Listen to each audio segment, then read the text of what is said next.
বন্ধুরা 4 মাস আগে বাগান বিলাসের ডাল থেকে চারা তৈরি করা দেখিয়েছিলাম, নভেম্বর মাসে শেয়ার করেছিলাম সেই ভিডিওটা।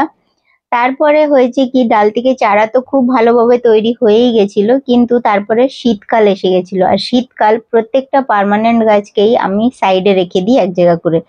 আর তারপরে হলো অন্য অন্য যেহেতু সিজনেবল গাছগুলো থাকে, তো তাদের কেয়ার করছিলাম। এবার ফেব্রুয়ারি মার্চ মাস এসে যাওয়াতে আমাদের কাজ অনেক বেশি বেড়ে যায়। তো তখন আমি প্রত্যেকটা পার্মানেন্ট গাছকেই আর কি রিপোর্টিং করা, প্রুনিং করা, মাটি তৈরি করা, এগুলো করতেই থাকি। মানে এখন কন্টিনিউ কাজ চলছে, রেগুলার আপনাদের সঙ্গে ভিডিও দিচ্ছি। তো আজকে এই গাছটা যেহেতু সকালে দেখতে পেয়েছি, তখন আমি এই গাছটাতে মানে দেখছি ফুলও এসে গেছে। তো এখন এই গাছটাকে আবার নতুন করে টব দিতে হবে, তো মাটি দিতে হবে, ভালো করে প্রতিস্থাপন করতে হবে। কারণ এখানে একটা গাছ নেই, এটা একটা গাছ ভাববেন না, এখানে অনেকগুলো ডাল থেকে চারা তৈরি করেছিলাম। তো কটা ভালো আছে আমি এখনো জানি না। তো চলুন দেখে নিন কিভাবে কি করতে হবে। একটা নতুন চারা তৈরি হয়ে যাওয়ার পরে আমাদের কি কি কাজ বেড়ে যায় সেটাও দেখে নেবেন। তো চলুন স্টার্ট করা যাক আজকের এই ভিডিও। তার আগে নমস্কার বন্ধুরা, আমি প্রিয়া আর আমার চ্যানেলে আপনাদের স্বাগত জানাচ্ছি। বন্ধুরা দেখুন, খুব সুন্দরভাবে ফুলও আসা শুরু হয়ে গেছে। আর গাছের গ্রোথও কিন্তু খুব ভালো, কারণ আমি এতে মাঝে মাঝে ভার্মি কম্পোস্ট আর সিউইডটা দিয়ে দিতাম। যতই মানে একটা টবে থাকলেও, কিন্তু যেহেতু একটা টবে থাকলে কি হয়, কোনো একটা গাছ বেশি বড় হয়, কোনো একটা ছোট থাকে। তো শেকড়েরও সেই সিস্টেম থাকে কি, কোনো গাছের গ্রোথটা বেশি হয়, কোনো গাছের শেকড়ের মানে গ্রোথটাও কম হয়। তো দেখা যাক কি সিচুয়েশন আছে। যখন এইভাবে টব থেকে বার করবেন, একটা গাছ নেই যেহেতু, তো একটাকেই টানবেন না, নাহলে শেকড় ছিঁড়ে যাবে। আর এখানে দেখুন শেকড় খুব সুন্দরভাবে বৃদ্ধি হয়েছে। এবার মাটিটা কিন্তু অনেকটাই শুকনো। এরকম যদি মাটি আছে, একদম টানাছেঁড়া করবেন না, নাহলে কিন্তু শেকড় অবশ্যই ছিঁড়ে যাবে আর গাছ বাঁচাতে পারবেন না। তো তার জন্য করব কি, প্রথম যে এখানটা টিপস বলছি, এরকম যদি শুকনো মাটি থাকে তখন আপনারা একটু ভালো করে জল দেবেন আগে। জলটা দিয়ে মাটিটাতে একটু ময়েশ্চার হয়ে যাবে, মাটিটাকে ভালো করে ভিজিয়ে নিতে হবে। ভিজিয়ে নেওয়ার পরে একটা একটা করে আস্তে আস্তে করে ছাড়াতে যাবেন, দেখবেন অবশ্যই ভালো করে ছেড়ে যাবে। আর শেকড়টাও যতটা হবে কম ছিঁড়বে। আর যেহেতু এটা অনেক দিন হয়ে গেছে, মানে 4 মাস আগে করেছি, তো ভালোই শেকড় হয়ে গেছে। কিন্তু যেহেতু একটা টবে আছে, তো ভালোভাবে গ্রোথ কোনো গাছেরই হয়নি। তবুও যতটা হয়েছে আমাদের জন্য, যে এটা যে আমরা অনেকগুলো চারা করতে পেরেছি। তো এখন আমি সব গাছগুলোকে আলাদা আলাদা টবে বসাবো। তো এখানে দেখে নিন, এটার একটু কম শেকড় হয়েছে, তার পরের গুলো দেখে নিই যে কিরকম শেকড় হয়েছে। তো আস্তে আস্তে করবেন এটা। এই কাজটা করতে একদম তাড়াহুড়ো করবেন না, খুব মানে সহজভাবে করতে হবে। আর যখনই দেখবেন একটু শুকনো মনে হচ্ছে, একটু একটু করে জল দিয়ে দেবেন। দিলেই দেখবেন আস্তে আস্তে মাটিটা ছেড়ে যাবে। আর দেখুন কি সুন্দর শেকড় তৈরি হয়েছে, আর কি সুন্দর চারা তৈরি হয়ে গেছে। মানে বাগান বিলাসের অনেকগুলো চারা তৈরি হয়ে গেছে। এখানে প্রায় আমি দেখতে পাচ্ছি 7টা চারা তৈরি হয়েছে। আর দুটো চারা যেটা মানে কাটিংস লাগিয়েছিলাম, দুটো খারাপ হয়েছে। তো কোনো ব্যাপার না, একটা দুটো অনেক সময় খারাপ হয়েও যায়, কিন্তু যখন মানে এতগুলো চারার মধ্যে অনেক সময় কেয়ারের কম হলে বা কিছু হলে, আমরা খেয়াল তো করছিলাম না, 4 মাস ধরে সাইডেই রেখে দিয়েছিলাম, তো মারা যেতেই পারে। তো দেখুন কি সুন্দর শেকড় বেরিয়ে এসছে।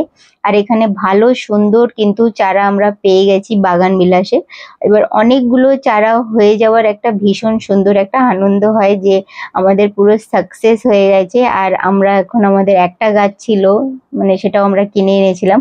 আর এখন দেখুন কতগুলো চারা আমাদের কাছে হয়ে গেছে। তো গাছ যখন চারা করছেন না, তখন কাউকে গিফটও করতে পারবেন আপনারা। একই ভ্যারাইটিজের যেহেতু অনেক হয়ে যায়, তো গিফটও করা যায়। কারণ যারা গাছ লাভার থাকে, তাদের গাছ গিফট করলে সব থেকে বেশি মানে আনন্দ হয়। তো খুব ভালো এখানে গাছগুলো তৈরি হয়েছে।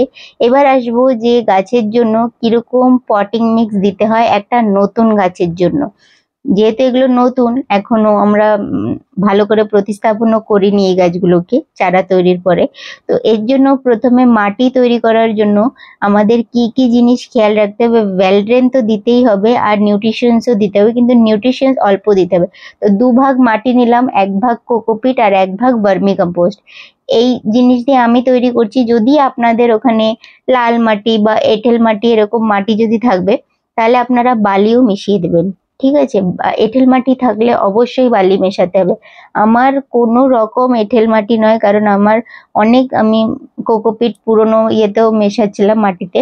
আর 1 মুঠো মতো নিম খোল দিয়ে দেবো। আর এরকমই মাটিতে আপনারা বসাতে পারবেন। একটু ফাঙ্গিসাইড পাউডার দিয়ে দেবেন, 1/2 চামচ থেকে একটুখানি বেশি আছে, এর মধ্যেই মিশিয়ে দিয়ে বসাতে পারবেন। কিন্তু আমি এখানে একটা জিনিস আরো দেব, সেটা হলো হাড়ের গুঁড়ো। হাড়ের গুঁড়ো দিলে বাগানবিলাসের গাছে কিন্তু ভালো গ্রোথ হয়, স্ট্যাম্প মজবুত হবে, ফুল ভালো আসবে। তো 1 মুঠো মতো আমি এখানে হাড়ের গুঁড়ো মিশিয়ে দিচ্ছি। এটা অপশনাল আছে, আপনাদের কাছে যদি অ্যাভেলেবল থাকে তাহলে দেবেন, না যদি অ্যাভেলেবল থাকে তাহলে কোনো দরকার নেই, স্কিপ করতে পারবেন, কিন্তু দিলে একটু ভালো রেজাল্ট পাবেন। এবার সব মাটিগুলোকে ভালো করে মিশিয়ে নিতে হবে। মিশিয়ে নেওয়ার পরে আমরা সব চারাগুলোকে প্রতিস্থাপন করব। তো এরকমই নতুন টবে আপনারা বসানোর জন্য এরকম মাটি তৈরি করবেন। ড্রেনেজ হোল আমার প্রত্যেকটা টবে করা আছে, তো আপনারাও কিন্তু ড্রেনেজ হোল অবশ্যই করবেন। ড্রেনেজ হোল ছাড়া কোনো গাছ বসাবেন না কোনো টবে। এবার এখানে একটা একটা করে গাছ বসাচ্ছি।